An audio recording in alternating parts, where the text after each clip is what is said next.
Bakit ba kasi natitis nilang hindi tayo kausapin, hindi tayo kinikibo pag galit sila? Eh tayo kapag busy tayo, gagawa tayo ng paraan para makausap sila. Hindi tayo makakatulog na hindi tayo okay sa isa't isa. Baka mas tayo yung nagmamahal, mas tayo nagbibigay ng effort, or mas tayo yung nagbibigay ng oras. Baka all this time hindi pala same energy yung ibabalik sa atin.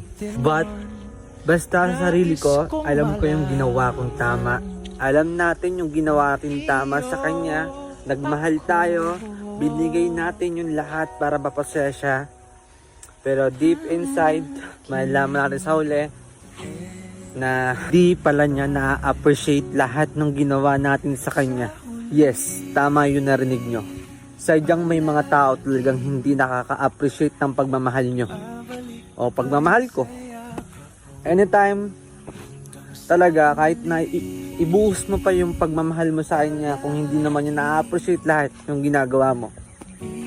So, wala tayong magagawa. Ganun talaga yung tao. So this time, dapat marunong rin tayo matuto. Hindi yung basta-basta bibigay mo lahat yung sa kanya. So ngayon, magpapaalam na ako. Hanggang sa uli.